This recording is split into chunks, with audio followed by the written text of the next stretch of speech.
There are a lot of companies who understand the mission of getting things cleaned up, getting the environment in a better shape, getting the CO2 levels down to a survivable level, and whether or not you agree with that part of the mission, at worst, what happens if we clean up the air and make the world a better place just for no reason at all? That'd be awful.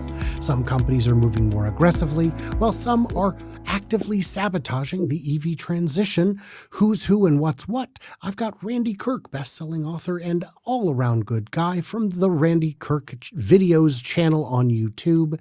You can also find him on other places like X, links in the description below. I'm Brian. Welcome to Futuraza. Oh, what a warm day it is. I am warm, Randy. You're warm. I am warm. I don't know if you've heard this interesting rumor, but Tesla and Mercedes lead the climate change rankings as Toyota actively sabotages the EV transition. Have you heard about this report?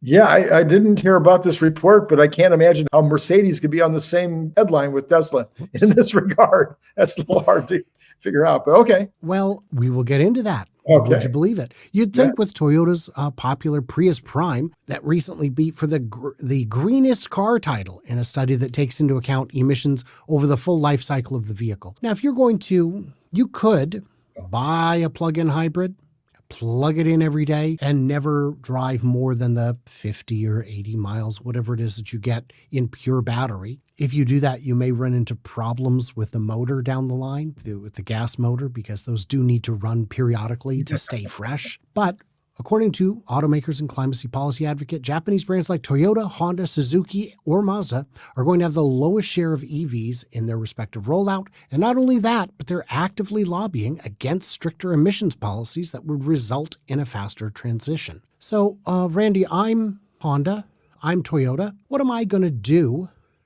Can I slow the transition? I need your professional advice. What do I do to stay relevant without electrifying? Well, people have tried to stop or slow these major changes in the world that are obvious. In this particular case, we do have governments stepping in. So, when Apple came out with their iPhone, there was no government incentive to buy an iPhone over a flip phone. It just happened. This is a different kind of, S-curve problem, if you will, in terms of what's going on in the EV world versus the ICE world. Having said that, you still can't stop what is obviously going to happen in the future. You and I have talked about this over and over and over again. There is going to be a point. There's going to come a time. I guess I have to say that Stephen Mark Ryan has said it best. There's going to be a point where the price of an EV car, a full EV car, is going to be so much less, and the value is going to be so much greater than any hybrid or any ICE car that only fools, only idiots, he might use stronger terms, will still be buying them. It's just a matter of the price, all the costs going down, and at a certain point, it's a no-brainer. I think the one he's fond of is moron. Moron, I think that would be it, yes.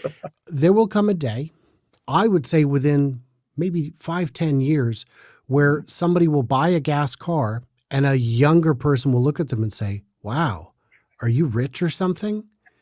Because it costs more to buy and it definitely costs more to own. Do you like fixing stuff? Is that it?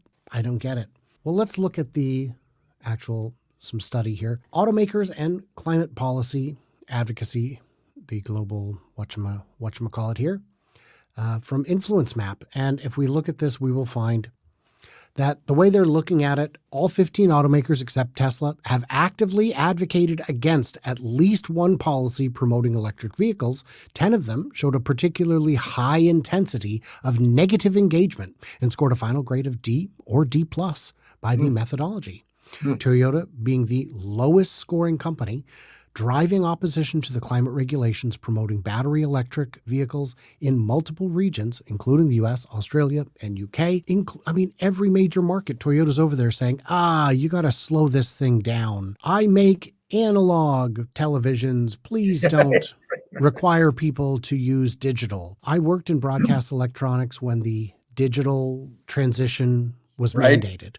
And it was a scary time for a lot of the broadcasters. One of the reasons was They had to get all new transmission equipment. Yeah, And there was it was impossible to get enough transmitters during the time needed to make the transition. sure. And what do we do? It's literally illegal to broadcast after the cutoff date, and there are not enough. They managed to get an extension because reality got in the way, Right, right, but none of them were successfully lobbying against it. The time was just right.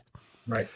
So yeah, if we look at it here, this shows the target of what percentage of their fleet will be electric. The dark blue you see there, that's hybrids. So if you count hybrids and electric, you see the reason Mercedes scored so well is that by 2030, they plan to be over 70% pure electric. Plan to be. I used to go with her.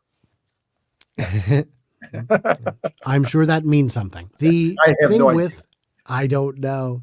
The thing with Mercedes is they're a luxury brand and electric cars are very quiet. I think it's a good fit. I think it Yeah. makes sense for them. Then you see BMW next to them. If you look at BMW and Mercedes EV lineups in the US, you'll see that they just have a few. If you look at them globally, you'll see they have a whole lot more because Americans are hesitant. And how much money do you want to invest? And especially if you're not getting the EV incentive, why bother? It's going to be expensive. But you see down at the end of the list here, Suzuki, barely in the game at all, and Honda, not much better. Of the only 3 of the 15 companies, Tesla, Mercedes, and BMW are forecast to produce enough electric vehicles to meet the agency's updated 1.5C pathway of 66%. Now, I guess the question you'd want to know is, can I see the actual report? And the answer is yes.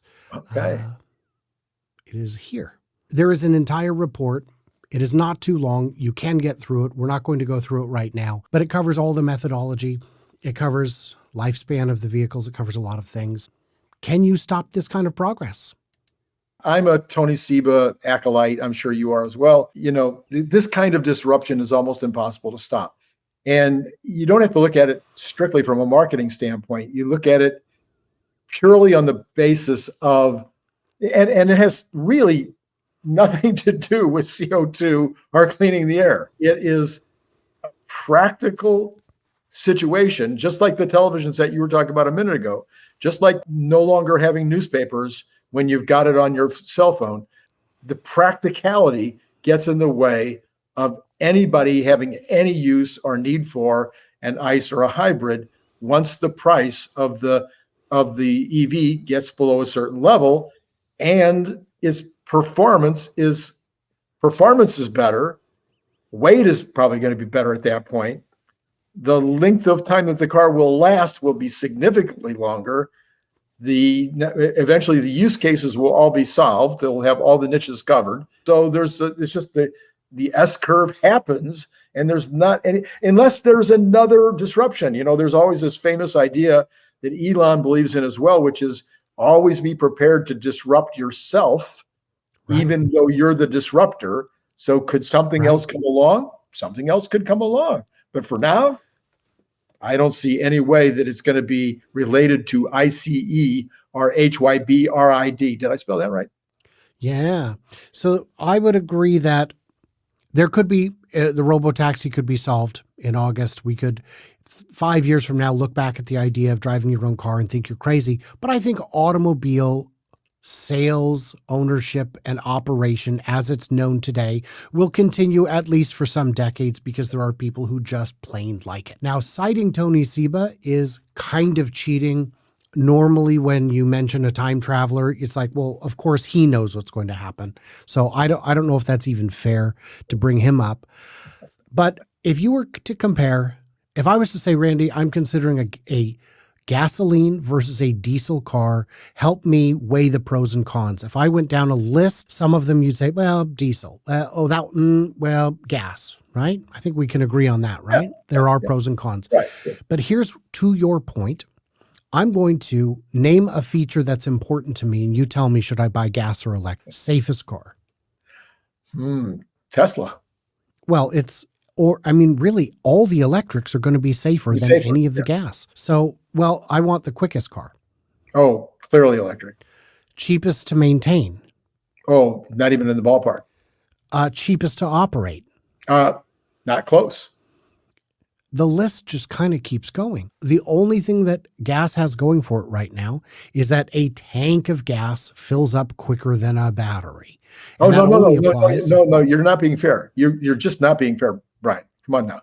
Okay. Uh, Because we charge at home. an ice car goes vroom, vroom, vroom, vroom, I'm trying to vroom. remember which brand. I made fun of it like a week or two ago. There are cars that they want to do that. And you're just thinking, They're really? adding Oh, the noise. it's the Mercedes G-Wagon. It's like $180,000 Yeah, and it adding. makes vroom vroom noises like putting playing cards in your spokes. Come on. I hope the people who buy it have the good sense to shut it off after a matter of days and never turn it back. The fact that you can fill up a gas tank quickly is a perceived benefit. It doesn't benefit me because I don't need that benefit. I charge at home. When I'm on the road, I need that 10, 20-minute break anyhow. It's how I arrive at my destination without losing my mind. Autonomy, you could argue that while Tesla's the leader, they could put that on a gas-powered car. There are Super Cruise vehicles that are gas-powered. Yes. They're not as good, but it's not because they're gas-powered. Right, It's right. because they don't have as good of autonomous technology.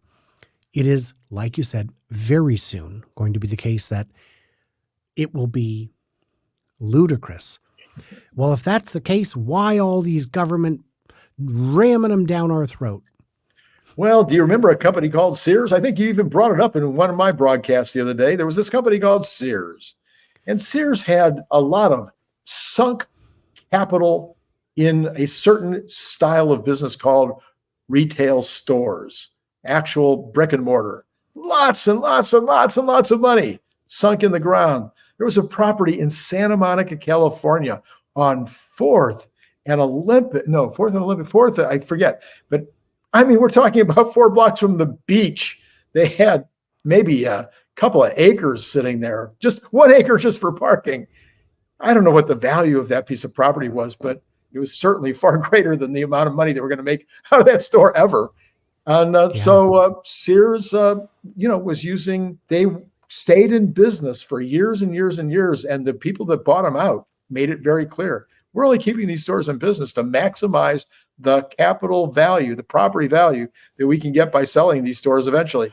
And that's what they did. Slowly but surely, they sold them out. So the car companies are in the same situation. They've got humongous amounts of money in their buildings and in the tooling, in the dies, in the methodologies, in the employees, et cetera, et cetera, et cetera. How do you get that sunk cost and continuing cost out? If you let these people go that don't have any clue how to work in an electric environment, then you've got the pension, the layoff costs, all the rest of it's still going. You're in a bad place. What I said was that these gas car companies have 60, 80, 100-year head start on any competitor who would try and build a motor today. When it comes to the electric motors, they have no advantage. Toyota, their advantage could at most be traced back to the first or second generation Prius.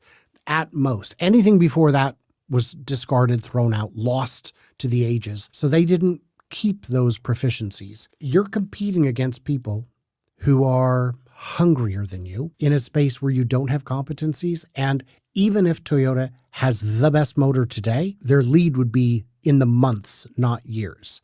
Right. And we've seen a whole lot of brands come out with a whole lot of motors that are very different from each other and all quite amazing in different ways. And like you said, what is the best? We were discussing in a different show, we were talking about the Chevy Equinox, and you pointed out, maybe this isn't a sporty race car. Maybe it's just optimized for range. There are people who want that. And you can optimize different things in different ways for different outcomes.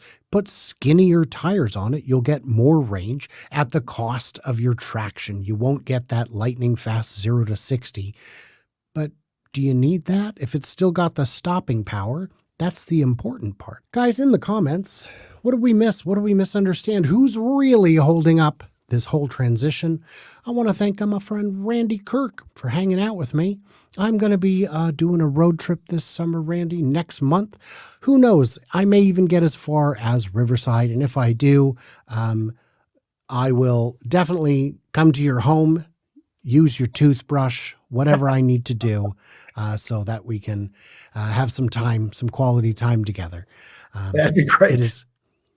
Would it? That part? Okay. Well, hey, man, we're Oh, learning the things about toothbrush, each the other. toothbrush part. Well, yeah, I mean, Yeah, we're learning. That's the important thing. So, adventure, guys, in the adventure. comments, adventures in gingivitis. That's the name of Randy's next book. I shouldn't have spoiled it. So, guys, what did we miss? What did we misunderstand? Leave it all in the comments below and stay tuned, stay juicy. And I cannot wait to hear from you, clever robots. If you live in the Western U.S. and you would like me to visit your town as well, what's going on there? Is there something there I need to see? Is there a museum or a particularly crazy car or a person involved in the EV scene that I need to interview? Something, a company? Let me know. Get in touch. I will be doing that thing. And hide your toothbrush. And whatever you do, hide your toothbrush.